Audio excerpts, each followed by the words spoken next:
मैंने कई सारे उतार चढ़ाव देखे हैं। सरकारों की मुसीबतों से भी मैं परिचित हूं, व्यवस्थाओं की मर्यादाओं से भी परिचित हूं, लेकिन उसके बावजूद भी हमारी जिम्मेवारी है कि हम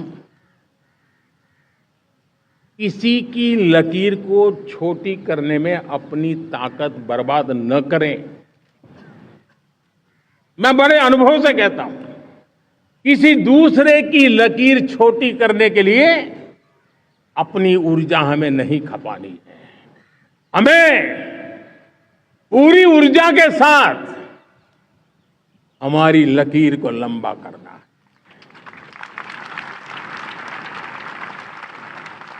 हम अगर अपनी लकीर लंबी करते हैं तो दुनिया भी हमारा लोहा मानेगी।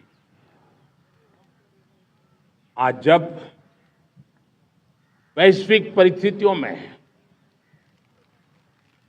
आर्थिक स्वार्थ दिनों दिन बढ़ रहा है,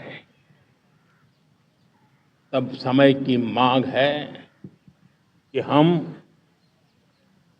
उन संकटों के रोते बैठने की जरूरत नहीं है। हिम्मत के साथ हम अपनी लकीर को लंबी करें। और मैं 25 साल के शासन के अनुभव से कह सकता हूं, अगर ये रास्ता हमने चुन लिया, हर किसी ने चुन लिया, तो फिर कोई स्वार्थ हमें अपनी चंगुल में नहीं फंसा सकता है। मेरे प्यारे देशवासियों, बीता दशक रिफॉर्म, परफॉर्म, ट्रांसफॉर्म कर रहा है, लेकिन अब हमें और नई ताकत से जुड़ना है। पिछले दिनों हमने कई रिफॉर्म्स किए। एफडीआई हो, इंश्योरेंस कंपनी की बात हो, विश्व की यूनिवर्सिटीज को भारत के अंदर स्थान देने की बात हो, कई रिफॉर्म्स किए हैं। 40,000 से ज्यादा अनावश्यक कंप्लायंसेस को हमने खत्म किया है। इतना ही नहीं, 1500 से अधिक पुराने कानून जो बाबा आदम के जमाने के थे, उन सबको हमने खत्म कर दिया है। हमने दर्जनों कानूनों को सरल करने के लिए संसद में जाकर के जनता के हितों को सर्वोपरि रख करके बदलाव किए हैं। इस बार भी हो हल्ला के बीच लोगों तक बात पहुंची नहीं होगी, लेकिन एक बहुत बड़ा रिफॉर्म इनकम टैक्स एक्ट में हुआ है। करीब 280 से ज्यादा धाराएं हमने समाप्त करने का निर्णय किया है। और साथियों, सिर्फ आर्थिक मोर्चे पर ही रिफॉर्म नहीं, हमने नागरिक के जीवन को भी आसान बनाने के लिए रिफॉर्म किए। इनकम टैक्स रिफंड की बात हो, रिफॉर्म का परिणाम है। फेसलेस असेसमेंट की बात हो, रिफॉर्म का परिणाम है। 12 लाख तक आज इनकम टैक्स से मुक्ति दे देना, देश का जो भविष्य बनाने में उत्सुक है, ऐसा मेरा मध्यम वर्ग का परिवार आज पुला नहीं समा रहा है। कभी किसी ने सोचा नहीं था कि 12 लाख रुपए तक का इनकम टैक्स पर जीरो कर दिया जाएगा। आज कर लिया है। जब देश का सामर्थ्य बढ़ता है तो देशवासियों को लाभ मिलता है। अंग्रेजों के जमाने से दंड संहिता में हम दबे पड़े थे। दंड का भय दिखा करके जीवन चल रहा था। 75 साल आजादी के ऐसे ही गए। हमने दंड संहिता को खत्म कर दिया, न्याय संहिता को ले आए हैं। न्याय संहिता में भारत के नागरिक के प्रति विश्वास का भाव है। भारत के नागरिक के अंदर अपनेपन का भाव है, संवेदनशीलताओं से भरा हुआ है। हमने रिफॉर्म की यात्रा को तेज करने के लिए बीड़ा उठाया। हम बहुत तेजी से आगे बढ़ना चाहते हैं। मैं चाहता हूं देशवासियों, देश के लिए कर रहा हूं, मैं मेरे लिए नहीं कर रहा हूं, किसी का बुरा करने के लिए नहीं कर रहा हूं। मेरे राजनीतिक दल, मेरे प्रतिस्पर्धी साथी भी देश की इस उज्जवल भविष्य के लिए आगे आए, हमारा साथ दें। स्ट्रक्चरल रिफॉर्म्स की बात हो, रेगुलेटरी रिफॉर्म्स की बात हो, पॉलिसी रिफॉर्म की चर्चा हो, प्रोसेस रिफॉर्म की चर्चा हो, प्रोसीड्यूरल रिफॉर्म्स करने की जरूरत हो, हर प्रकार के रिफॉर्म्स ये आज हमने मकसद बना करके चले हैं।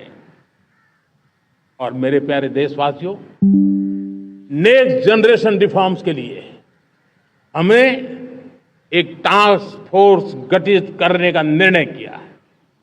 ये टास्क फोर्स समय सीमा में इस काम को पूरा करे, वर्तमान नियम, कानून, नीतियां, रीतियां 21वीं सदी के अनुकूल, वैश्विक वातावरण में अनुकूल और भारत को 2047 में विकसित राष्ट्र बनाने के संदर्भ में नए सिरे से तैयार हो और उसका समय सीमा में अपना कार्य पूरा करने के लिए इस टास्क फोर्स की रचना की है।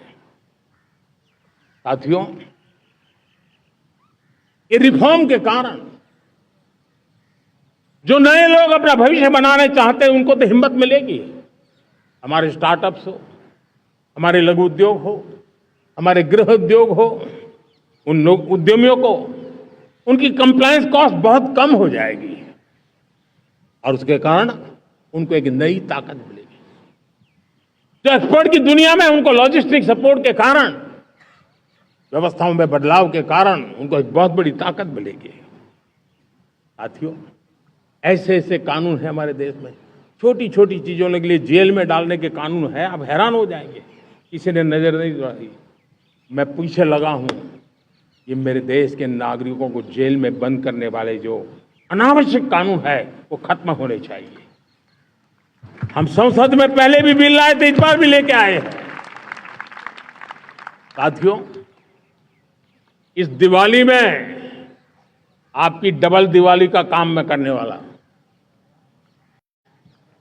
पिछले 8 साल से हमने जीएसटी का बहुत बड़ा रिफॉर्म किया।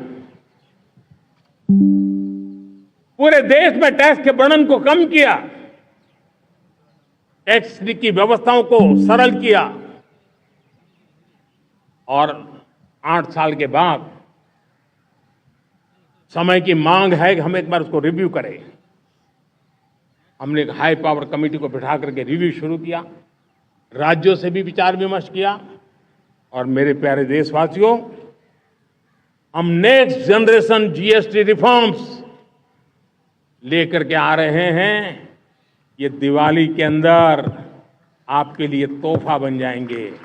सामान्य मानवीय की जरूरतों के टैक्स भारी मात्रा में कम कर दिए जाएंगे, बहुत बड़ी सुविधा बढ़ेगी। हमारे एमएसएमई, हमारे लघु उद्यमी, इनको बहुत बड़ा लाभ मिलेगा। रोजमर्रा की चीजें बहुत सस्ती हो जाएगी और उससे इकोनॉमी को भी एक नया बल मिलने वाला है। मेरे प्यारे देशवासियों, आज देश तीसरी बड़ी इकोनॉमी बनने के लिए समय है, तेज गति से आगे बढ़ रहा है। हम दरवाजे खटखटा रहे हैं और बहुत तेजी से हम उसको अचीव भी कर लेंगे। और कोई तो दिन होगा मैं आपके बीच आकर के लाल किले की प्राचीर से ये खबर भी सुनाऊंगा।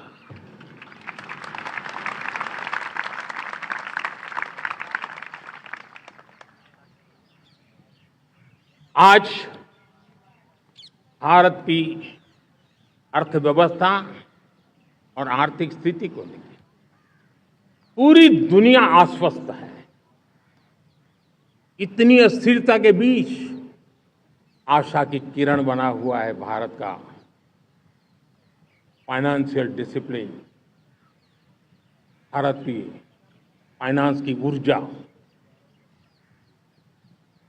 संकट के घेरे में जब अर्थव्यवस्था पड़ी हुई है, तब भारत ही उसे बाहर निकलेगा, ये भरोसा दुनिया में पनपा है। आज इन्फ्लेशन कंट्रोल में है, फॉरेन एक्सचेंज रिजर्व हमारे बहुत मजबूत है,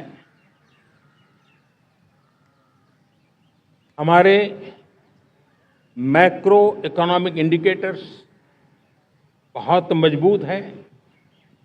ग्लोबल रेटिंग एजेंसी भी लगातार भारत की सराहना करती हैं। भारत की अर्थव्यवस्था पर ज़्यादा से ज़्यादा विश्वास व्यक्त कर रही है। ये बढ़ती हुई अर्थव्यवस्था का लाभ मेरे देश के गरीबों को मिले, मेरे देश के किसानों को मिले, मेरे देश की नारी शक्ति को मिले, मेरे देश के मध्यम वर्ग को मिले, मेरे देश की विकास धारा को ताकत देने वाला बने। उस दिशा में हम नए नए प्रयास करें। आज युवाओं के लिए नए नए सेक्टर्स में हमारे नौजवानों के लिए अवसर बन रहे हैं। स्किल डेवलपमेंट, स्वरोजगार, बड़ी बड़ी कंपनियों में इंटर्नशिप, इस पर एक बहुत बड़े स्तर पर अभियान चल रहा है। और इसलिए देश के नौजवानों, आज मैं आपके लिए भी एक खुश खबर लेकर के आया। मेरे देश के नौजवानों के लिए आया। आज 15 अगस्त है। आज 15 अगस्त के ही दिन मेरे देश के युवाओं के लिए 1 लाख करोड़ रुपए की योजना हम चालू कर रहे हैं, लागू कर रहे हैं। आज से प्रधानमंत्री विकसित भारत रोजगार योजना आज ही 15 अगस्त को लागू हो रही है। ये आपके लिए बहुत खुशखबरी है। इस योजना के तहत निजी क्षेत्र में पहली नौकरी पाने वाले नौजवान को, बेटे बेटी को 15,000 रुपया सरकार की तरफ से दिए जाएंगे। कंपनियों को भी नए रोजगार देने के अवसर जो भी ज्यादा जुटाएगा, उनको भी प्रोत्साहन राशि दी जाएगी। प्रधानमंत्री विकसित भारत रोजगार योजना करीब करीब 3.5 करोड़ नौजवानों को रोजगार के नए अवसर बनाएगी। मैं सभी नौजवानों को इसके लिए बहुत बहुत बधाई देता हूं। मेरे प्यारे देशवासियों, आज भारत में नारी शक्ति का लोहा हर कोई मानने लगा।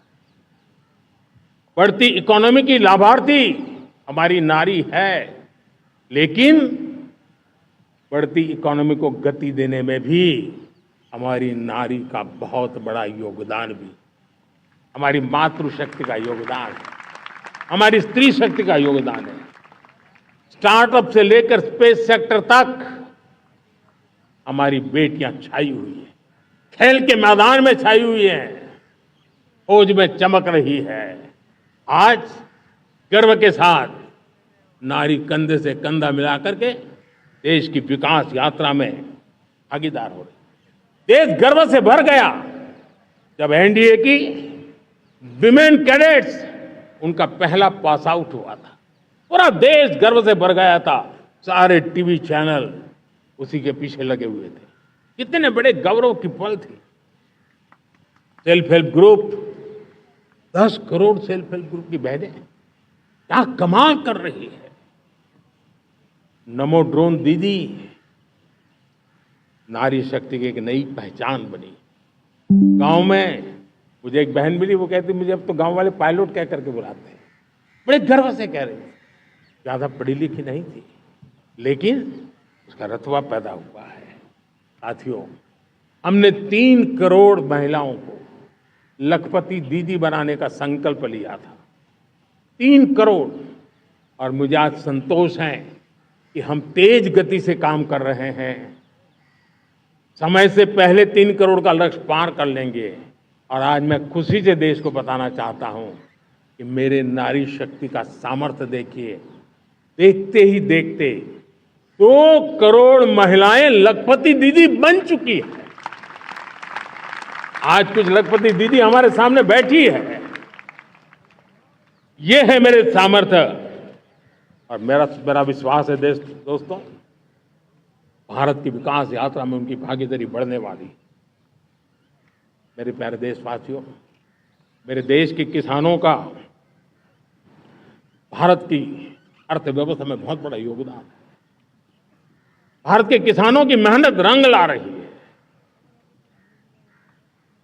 पिछले साल अनाज के उत्पादन में मेरे देश के किसानों ने के पुराने सारे विक्रम तोड़ दिए। ये सामर्थ्य है मेरे देश का। इतनी ही जमीन, लेकिन व्यवस्थाएं बदली, पानी पहुंचने लगा, अच्छे सीड्स मिलने लगे, किसानों को अच्छी सुविधाएं मिलने लगी, तो वो अपना सामर्थ्य देश के लिए बढ़ा रहा है। आज भारत दूध, दाल, जूट जैसे उत्पादन में नंबर 1 है दुनिया में। आज दुनिया का दूसरा सबसे बड़ा फिश प्रोड्यूसर, मेरे मछुआरा भाई बहनों की ताकत देखिए। फिश प्रोड्यूसर में दुनिया में हम दूसरे नंबर पर पहुंच चुके हैं।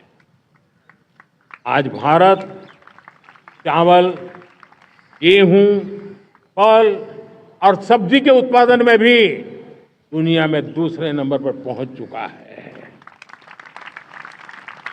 साथियों, आपको खुशी होगी, मेरे देश के पशुपालक हो, मछुआरे हो, देश के विकास की अनेक योजनाओं का लाभ आज हम उन तक पहुंचा रहे हैं।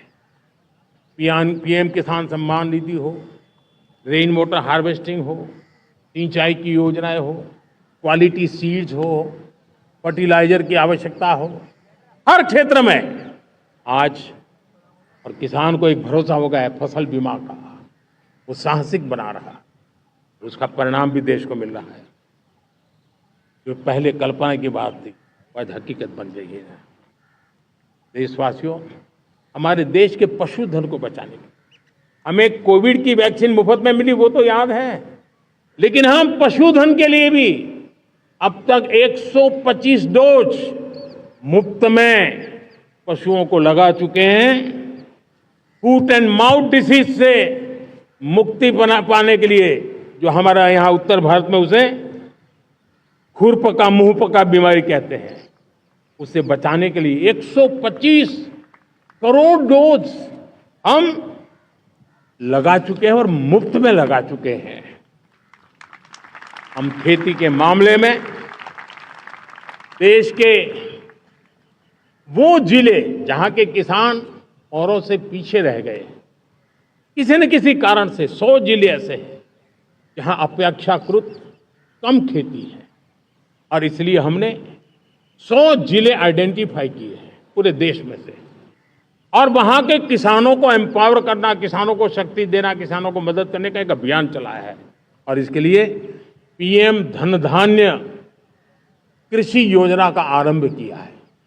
पीएम धन धान्य कृषि योजना वो देश के 100 जिले जहां थोड़ी सी भी मदद कर देंगे तो वहां का किसान भी भारत के अन्य किसानों की बराबरी कर देगा।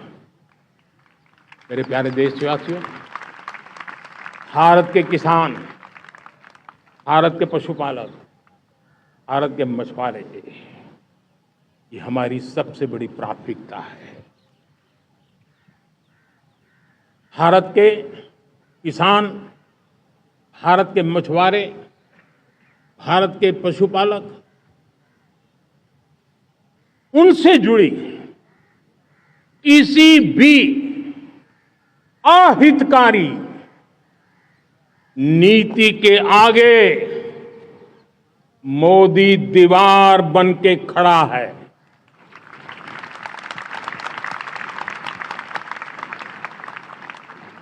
भारत अपने किसानों, अपने पशुपालकों, अपने मछुआरों के संबंध में कभी भी कोई समझौता नहीं स्वीकार करेगा।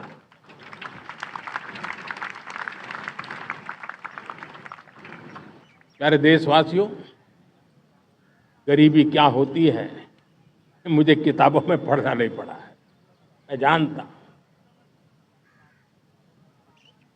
सरकार में भी रहा हूं, और इसलिए मेरी कोशिश रही है कि सरकार फाइलों में नहीं होनी चाहिए। सरकार देश के नागरिकों की लाइफ में होनी चाहिए। दलित हो, पीड़ित हो, शोषित हो, वंचित हो, उनके लिए सकारात्मक रूप से सरकारें प्रोएक्टिव हो, सरकारें प्रो पीपल हो। उस दिशा में हम निरंतर प्रयास कर रहे हैं। समाज के हर जरूरत व्यक्ति के लिए। कुछ लोगों को लगता है कि सरकार की योजनाएं पहले भी आती थी। जी नहीं, हम सरकार की योजनाओं को जमीन पर उतार रहे हैं, सैचुरेशन पर बल देते हैं। और सामाजिक न्याय का अगर कोई सच्चा एजुकेशन है तो सैचुरेशन में है, जिसमें कोई हकदार छूटे नहीं, हकदार के घर तक सरकार जाए और उसे अपना हक की चीजें मिले, उसके लिए हम काम कर रहे हैं। जनधन अकाउंट जब खोले गए ना, वो सिर्फ बैंक का अकाउंट था ऐसा नहीं है।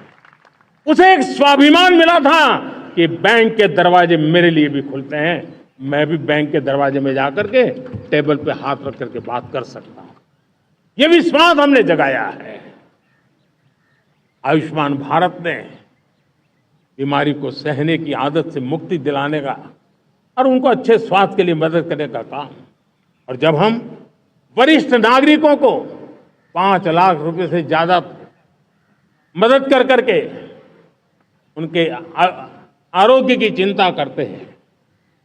आज पीएम आवास, 4 करोड़ गरीबों को घर मिलना मतलब जिंदगी के नए सपने वहां सजते हैं। वो सिर्फ 4 दीवारें नहीं है दोस्तों। रेहड़ी पटरी वालों के लिए पीएम स्वनिधि योजना, जो कभी ब्याज के चक्कर में फंसा रहता था, आज पीएम स्वनिधि से रेहड़ी पटरी वाला भी, और आपने देखा वो यूपीआई से पैसे लेता है, यूपीआई से पैसे देता है। ये बदलाव आखिरी व्यक्ति तक चिंता, लोगों की लाइफ में सरकार होनी चाहिए। उसी के कारण ये जमीन से जुड़ी योजनाएं बनती हैं और जमीन से जुड़ी योजनाएं जमीन पर उतरती हैं और जमीन से उतरी हुई योजनाएं जीवन में बदलाव लाने का एक सशक्त माध्यम बन जाती हैं। एक समय था, गरीब हो, पीड़ित हो, आदिवासी हो, वंचित हो, दिव्यांग हो, हमारी विधवा माताएं बहनें हो, अपने हक के लिए दर दर भटकते रहते थे। सरकारी दफ्तरों में चक्कर लगाते लगाते जिंदगी पूरी हो जाती। आज सरकार आपके दरवाजे पर आती है, सैचुरेशन के अप्रोच को लेकर के आती है। करोड़ों लाभार्थियों को सरकारी योजनाओं का लाभ मिल रहा है। डायरेक्ट बेनिफिट ट्रांसफर एक बहुत बड़ा क्रांतिकारी काम हुआ है। साथियों, गरीबी हटाओ के नारे देश ने बहुत सुने हैं, लाल किले से भी सुने, और देश सुन सुन करके थक गया था और देश ने मान लिया था कि गरीबी हट नहीं सकती है। लेकिन जब हम योजनाओं को गरीब के घर तक ले जाते हैं, विश्वास को गरीब के मन में हम पैदा करते हैं, तब मेरे देश के 25 करोड़ गरीब गरीबी को परास्त कर करके, गरीबी से बाहर निकल करके एक नया इतिहास बनाते हैं। आज 10 करोड़ गरीब और 10 वर्ष में 25 करोड़ से ज्यादा गरीब गरीबी को परास्त कर करके गरीबी से बाहर निकले हैं और एक न्यू मिडिल क्लास तैयार हुआ है। मेरे साथियों, ये न्यू मिडिल क्लास और मिडिल क्लास एक ऐसी जुगलबंदी है जिसमें एस्पिरेशन भी है, एफर्ट भी है। वो देश को आगे बढ़ाने के लिए बहुत बड़ा सामर्थ्य बनने वाली है। मेरे प्यारे देशवासियों, बहुत ही निकट भविष्य में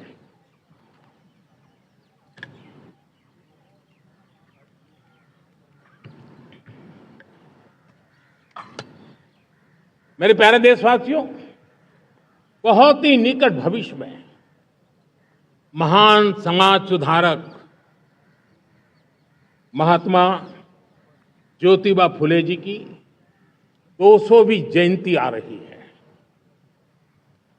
हम उस जयंती के समारोह शुरू करने जा रहे हैं और महात्मा ज्योतिबा फुले के सिद्धांत, उन्होंने जो मंत्र दिए, उसमें हमारे लिए प्रेरणा है, पिछड़े को प्राथमिकता।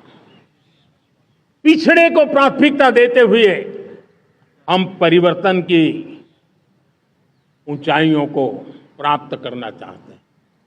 हम इसके लिए परिश्रम की पराकाष्ठा करना चाहते हैं। हम पारदर्शी नीतियों के द्वारा पिछड़ों को प्राथमिकता, ये हम धरती पर उतारना चाहते हैं, हर पिछड़े के जीवन में उतारना चाहते हैं। साथियों, रेहड़ी पटरी वालों के लिए स्वनिधि योजना हो या हमारे हुनर वाले, हाथ से काम करने वाले विश्वकर्मा योजना की बात हो, आदिवासी में भी जो पिछड़े रह गए हैं उनके लिए पीएम जनधन की योजना की बात हो, हमारे पूर्वी भारत को विकास में पूरे देश के अंदर बराबरी में लाना और उनको नेतृत्व देने की दिशा में काम हो। हम सिर्फ समाज पिछड़े हो उनकी चिंता तक अटकने वाले नहीं है। जो क्षेत्र पिछड़े हैं उनको भी हम प्राथमिकता देना चाहते हैं। जो जिले पिछड़े रहे हैं हम उनको प्राथमिकता देना चाहते हैं। जो ब्लॉक पिछड़े रहे हैं उनको प्राथमिकता देना चाहते हैं। हमने 100 एस्पिरेशनल डिस्ट्रिक्ट, 500 एस्पिरेशनल ब्लॉक, उसी मिशन में काम किया है। हमने पूर्वी भारत के विकास के लिए हजारों करोड़ रुपए के इंफ्रास्ट्रक्चर के प्रोजेक्ट को बल दिया है। हमने पूर्वी भारत के जीवन को बदल करके देश की विकास यात्रा में भागीदार बनने का, मेरे प्यारे देशवासियों, जीवन हर क्षेत्र में विकास होना चाहिए। विकास के लिए खेल का भी महत्व होता है और मुझे खुशी है कि एक जमाना था जहाँ बच्चे खेल में अगर समय लगाते हैं तो माँ बाप ज्यादा पसंद नहीं करते थे। आज एकदम से उलट गया है। अगर बच्चे खेलकूद में आगे आते हैं, रुचि लेते हैं, तो माँ बाप गर्व से भर जाते हैं। मैं इसे एक शुभ संकेत मानता हूं। मेरे देश के परिवार के अंदर खेल को प्रोत्साहन का वातावरण मैं देखता हूं, मेरा मन गर्व से भर जाता है। मैं इसे देश के भविष्य के लिए बहुत शुभ संकेत मानता हूं। और साथियों, इस खेल को बढ़ावा देने के लिए हमने नेशनल स्पोर्ट्स पॉलिसी, कई दशकों के बाद हम देश में खेलो भारत नीति को लेकर के आए हैं ताकि एक खेल जगत का सर्वांगीण विकास का प्रयास हो। स्कूल से लेकर के ओलंपिक तक हम एक पूरा इकोसिस्टम डेवलप करना चाहते हैं, चाहे कोचिंग की व्यवस्था हो, फिटनेस की बात हो, खेल के मैदान हो, खेल की व्यवस्थाएं हो, खेल के लिए आवश्यक साधन हो, लघु उद्योगों को भी खेल के साधन बनाने में मदद करने की बात हो। यानी एक प्रकार से पूरा इकोसिस्टम हम दूर दराज के बच्चों तक पहुंचाना चाहते हैं। लेकिन साथियों, जब मैं फिटनेस की बात करता हूं, जब मैं खेलकूद की बात करता हूं, तब मैं एक चिंता भी आपके सामने रखना चाहता हूं। हमारे देश के हर परिवार को चिंता करनी चाहिए। मोटापा हमारे देश के लिए बहुत बड़ा संकट बनता जा रहा है। आने वाले वर्षों में लोग, जो पंडित लोग हैं वो कहते हैं, जो जानकार लोग कहते हैं, हर तीसरे व्यक्ति में एक व्यक्ति मोटापे का शिकार होगा। हमें मोटापे से बचना है, ओबेसिटी से बचना है। और इसलिए मैंने बाकी सब करना पड़ेगा, लेकिन एक छोटा सा सुझाव दिया था कि परिवार तय करे कि जब खाने का तेल घर में आएगा 10% कम ही आएगा और 10% कम ही उपयोग करेंगे और हम ओबेसिटी के खिलाफ लड़ाई को जीतने की दिशा में हम अपना योगदान देंगे।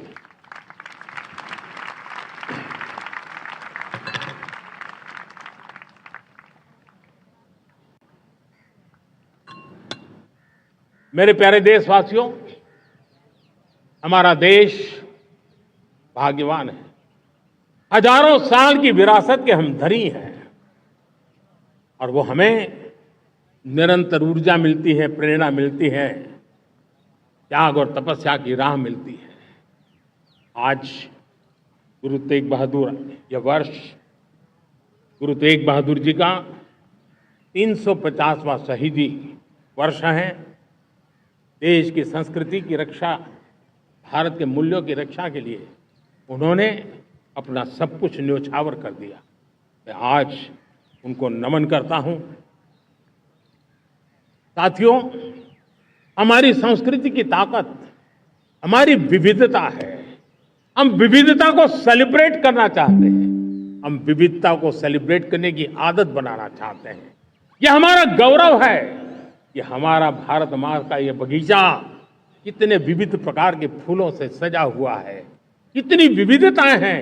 ये विविधता हमारे लिए एक बहुत बड़ा हमारी विरासत है, बहुत बड़ा गौरव है। हमने प्रयागराज के महाकुंभ में देखा भारत की विविधता को कैसे जिया जाता है। एक स्थान पर करोड़ों लोग, एक ही भाव, एक ही प्राण, एक ही प्रयास, दुनिया के लिए बहुत बड़ा अजूबा है। महाकुंभ की वो सफलता भारत की एकता की, भारत के सामर्थ्य की दुहाई देती है। साथियों, हमारा देश भाषाओं की विविधता से बहुत ही भरा हुआ है, पुलकित है। और इसीलिए हमने मराठी, असमिया, बांग्ला, पाली, प्राकृत को क्लासिकल लैंग्वेज का दर्जा दिया है। और मेरा मत है, हमारी भाषाएं जितनी विकसित होगी, हमारी सभी भाषाएं जितनी समृद्ध होगी, हमारे नॉलेज के सिस्टम को भी उतना ही बल मिलने वाला है। और हमारी वो ताकत है, आज जब डेटा का जमाना है ना, तो ये ताकत दुनिया के लिए भी बड़ी ताकत बन सकती है। इतना सामर्थ्य हमारी लैंग्वेज में। हमें हमारी सभी भाषाओं पर गर्व होना चाहिए। हमारी सभी भाषाओं के विकास के लिए हर किसी ने बनते हुए प्रयास करना चाहिए। साथियों, पांडुलिपि में हमारे ज्ञान के भंडार पड़े हैं, लेकिन उसके प्रति उदासीनता रही है। इस बार हमने ज्ञान भारतम योजना के तहत देश भर में जहां भी हस्तलिखित ग्रंथ है, जहां पांडुलिपियां हैं, सदियों पुराने जो दस्तावेज हैं, उनको खोज खोज करके आज की टेक्नोलॉजी का उपयोग करते हुए उस ज्ञान की समृद्धि को आने वाली पीढ़ियों के लिए काम आए, उस दिशा में काम कर रहे हैं। मेरे प्यारे देशवासियों, हमारा स्पष्ट मत है, यह देश सिर्फ सरकारें नहीं बनाती है, यह देश राज सत्ता पर विराजमान लोग ही नहीं बनाते हैं, ये देश शासन की धुरा संभालने वाले नहीं बनाते हैं। ये देश बनता है कोटि कोटि जनों के पुरुषार्थ से, ऋषियों के, मुनियों से, वैज्ञानिकों के, शिक्षकों के, किसानों के, जवानों के, सेना के, मजदूरों के, हर किसी के प्रयास से देश बनता है। हर किसी का योगदान होता है, व्यक्ति का भी होता है, संस्थाओं का भी होता है। आज मैं बहुत गर्व के साथ एक बात का जिक्र करना चाहता हूं। आज से 100 साल पहले एक संगठन का जन्म हुआ, राष्ट्रीय स्वयंसेवक संघ। 100 साल की राष्ट्र की सेवा एक बहुत ही गौरवपूर्ण स्वर्णिम पृष्ठ है। व्यक्ति निर्माण से राष्ट्र निर्माण के संकल्प को लेकर के 100 साल तक मां भारती का कल्याण का लक्ष्य लेकर के लक्षावधि स्वयंसेवकों ने मातृभूमि के कल्याण के लिए अपना जीवन समर्पित किया है। सेवा, समर्पण, संगठन और अप्रतिम अनुशासन, ये जिसकी पहचान रही है, ऐसा राष्ट्रीय स्वयंसेवक संघ दुनिया का ये सबसे बड़ा एनजीओ है। एक प्रकार से 100 साल का उसका समर्पण का इतिहास है। आज लाल किले की प्राचीर से 100 साल की इस राष्ट्र सेवा की यात्रा में योगदान करने वाले सभी स्वयंसेवकों को आदरपूर्वक स्मरण करता हूं और देश गर्व करता है राष्ट्रीय स्वयंसेवक संघ की इस 100 साल की भव्य समर्पित यात्रा को, और हमें प्रेरणा देता रहेगा। मेरे प्यारे देशवासियों, हम समृद्धि की ओर जा रहे हैं, लेकिन समृद्धि का रास्ता सुरक्षा से गुजरता है। पिछले 11 वर्षों में राष्ट्र सुरक्षा, राष्ट्र रक्षा, राष्ट्र के नागरिकों की रक्षा, इन सभी मोर्चों पर हमने पूरे समर्पण भाव से काम किया है। हम बदलाव लाने में सफल हुए हैं। यह देश जानता है कि हमारे देश का बहुत बड़ा जनजातीय क्षेत्र नक्सलवाद की चपेट में, माओवाद की चपेट में पिछले कई दशकों से लहूलुहान हो चुका था। सबसे ज्यादा नुकसान मेरे आदिवासी परिवारों को हुआ। आदिवासी माताओं बहनों ने अपने सपने के होनहार बच्चों को खो दिया। नौजवान बेटे गलत रास्ते पर खींच लिए गए, भटकाए गए, उनकी जीवन को तबाह कर दिया गया। हमने फौलादी हाथ से काम लिया।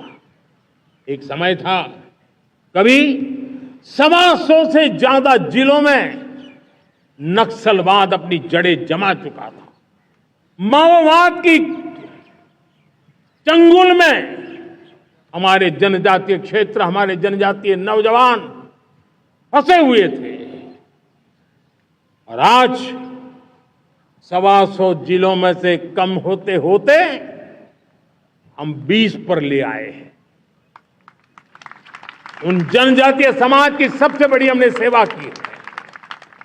और आप देखिए, एक जमाना था जब बस्तर को याद करते ही माओवाद, नक्सलवाद, बम बंदूक की आवाज सुनाई देती थी। उसी बस्तर में माओवाद नक्सल से मुक्त होने के बाद जब बस्तर के नौजवान ओलंपिक करते हैं, हजारों नौजवान भारत माता की जय बोल करके खेल के मैदान में उतरते हैं, पूरा वातावरण उत्साह से भर जाता है। ये बदलाव देख रहा है। जो क्षेत्र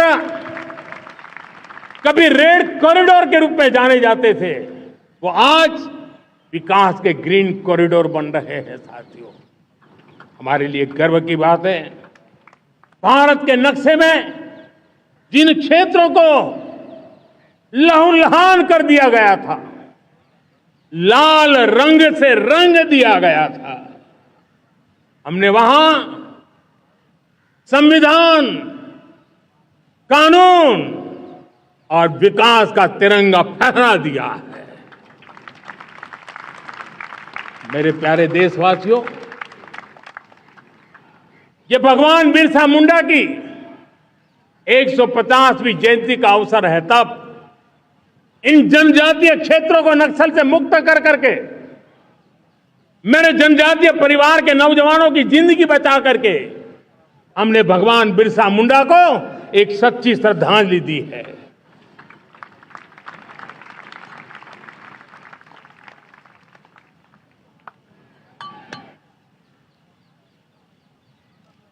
मेरे प्यारे देशवासियों, मैं आज देश के सामने एक चिंता, एक चुनौती के संबंध में आगाह करना चाहता हूं। षड्यंत्र के तहत, सोची समझी साजिश के तहत देश की डेमोग्राफी को बदला जा रहा है। एक नए संकट के बीज बोए जा रहे हैं।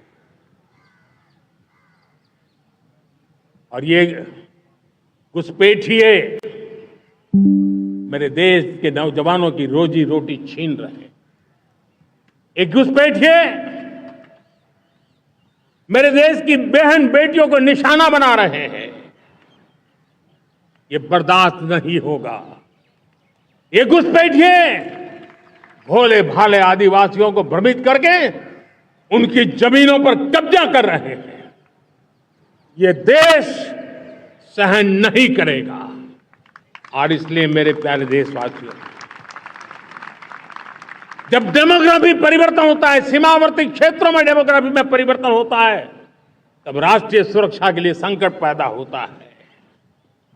देश की एकता, अखंडता और प्रगति के लिए ये संकट पैदा, सामाजिक तनाव के बीज बो देता है। और कोई देश अपना देश घुसपैठियों के हवाले नहीं कर सकता है, दुनिया का कोई देश नहीं कर सकता है, तो हम भारत को कैसे कर सकते हैं? हमारे पूर्वजों ने त्याग और बलिदान से आजादी पाई है, हमें स्वतंत्र भारत दिया है। उन महापुरुषों के प्रति हमारा कर्तव्य है कि हम हमारे देश में ऐसी हरकतों को स्वीकार न करें, उनकी सच्ची श्रद्धांजलि होगी। और इसलिए मैं आज लाल किले की प्राचीर से कहना चाहता हूं, हमने एक हाई पावर्ड डेमोग्राफी मिशन शुरू करने का निर्णय किया है।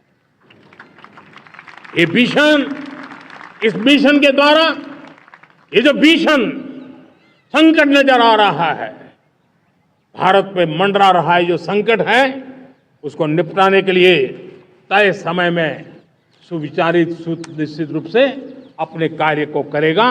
उस दिशा में हम आगे बढ़ रहे हैं। मेरे प्यारे देशवासियों, कल जन्माष्टमी का पावन पर्व है।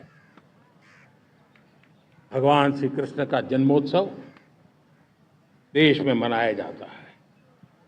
साथियों, जब मुझे भगवान श्री कृष्ण याद आते हैं तो हम देख रहे हैं कि पूरे विश्व में आज युद्ध के तौर तरीके बदल रहे हैं।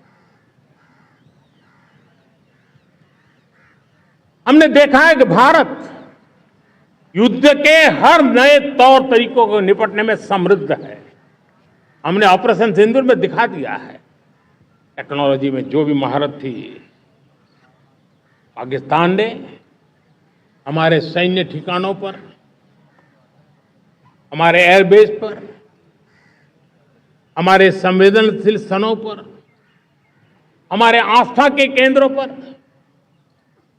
हमारे नागरिकों पर मिसाइल्स, ड्रोन अनगिनत मात्रा में उन्होंने वार किया। देश ने देखा है, लेकिन देश को सुरक्षित रखने के जो प्रयास पिछले 10 साल में हुए हैं, उस ताकत का परिणाम था कि उनके हर हमले को हमारे जाबाजों ने और हमारी टेक्नोलॉजी ने तिनके की तरह बिखेर दी।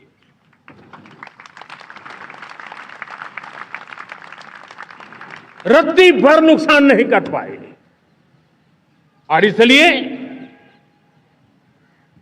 जब युद्ध के मैदान में टेक्नोलॉजी का विस्तार हो रहा है, टेक्नोलॉजी हावी हो रही है, तब राष्ट्र की रक्षा के लिए, देश के नागरिकों की सुरक्षा के लिए हमें भी, हमने जो आज महारत पाई है, वो महारत का और विस्तार करने की जरूरत है। हमने आज जो महारत पाई है, उसको लगातार अपग्रेड करते रहने की आवश्यकता है।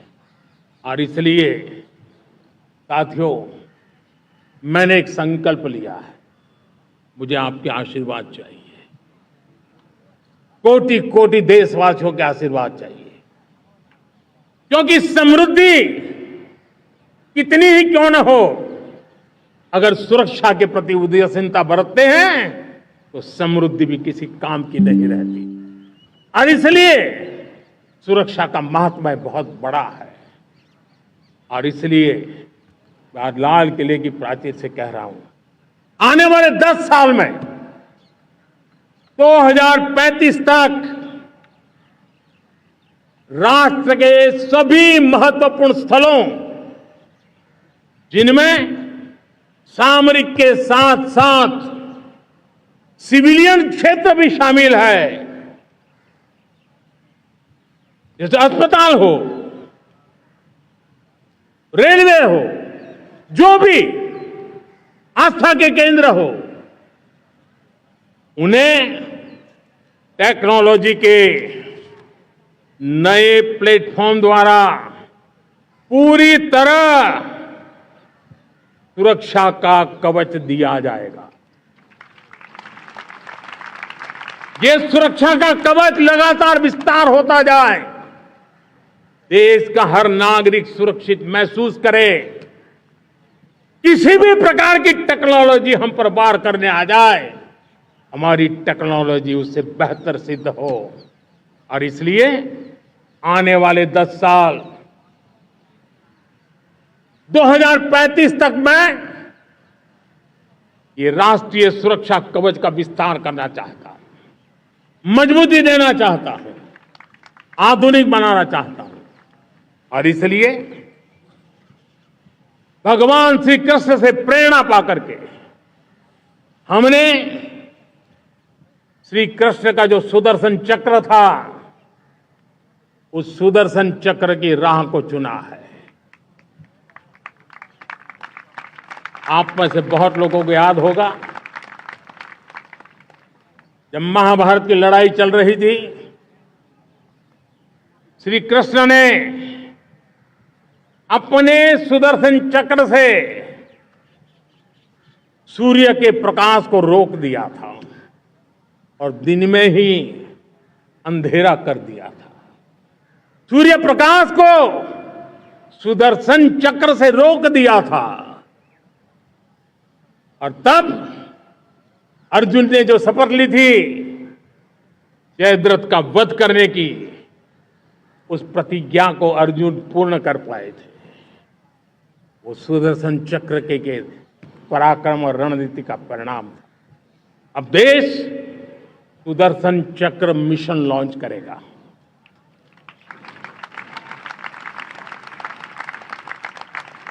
ये मिशन सुदर्शन चक्र एक पावरफुल वेपन सिस्टम दुश्मन के हमले को न्यूट्रलाइज तो करेगा ही करेगा, लेकिन कई गुना ज्यादा दुश्मन पर हिट बैक करेगा।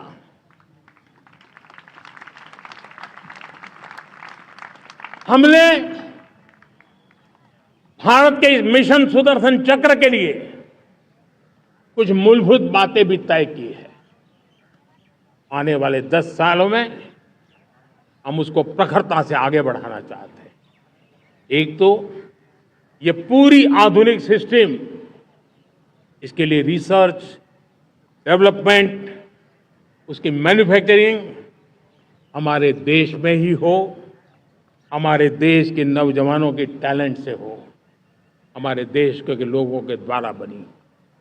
दूसरा, एक ऐसी व्यवस्था होगी जो वॉरफेयर के हिसाब से भविष्य में क्या क्या संभावनाएं हैं, उसका हिसाब किताब लगा करके +1 की स्ट्रेटेजी वर्कआउट करेगी।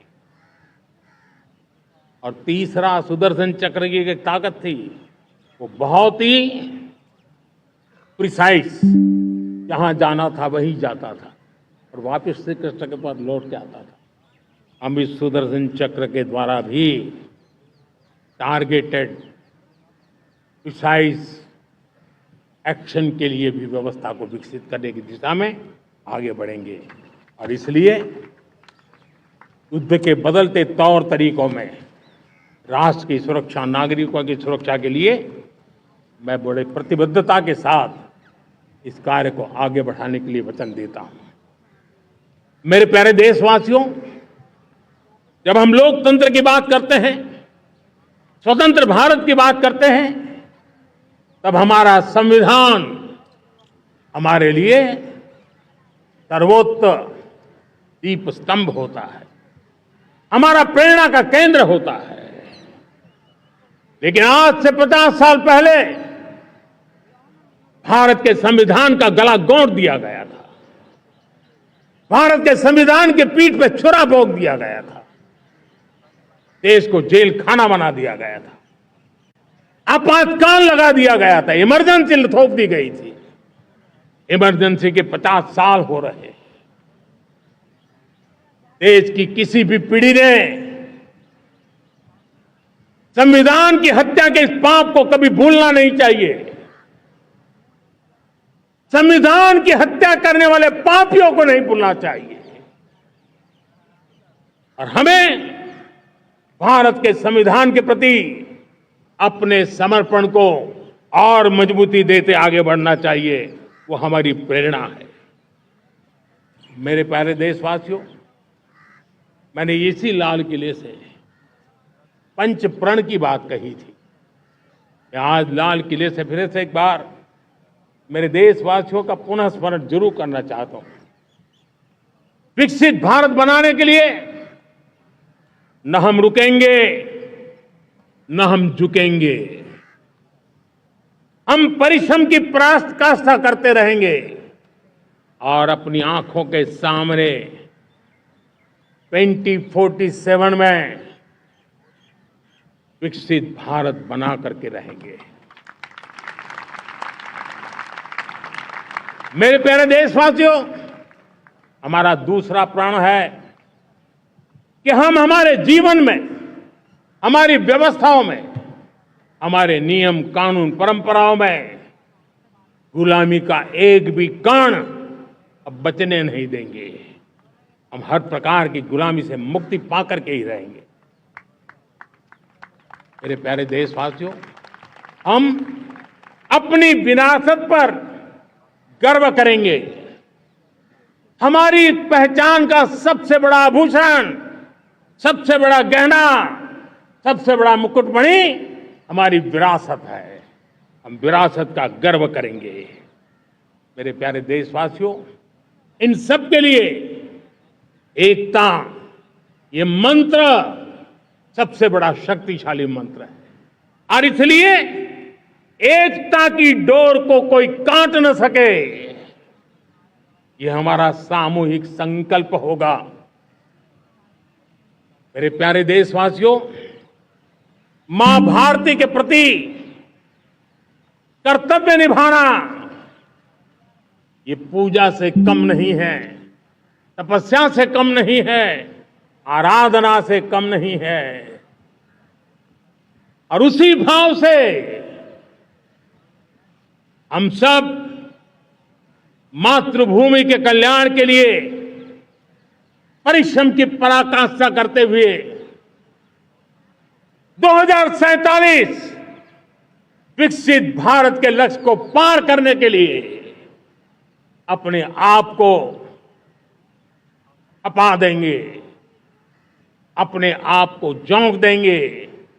जो भी सामर्थ्य है, कोई भी अवसर को छोड़ेंगे नहीं। इतना ही नहीं, नए अवसरों को निर्माण करेंगे और निर्मित करने के बाद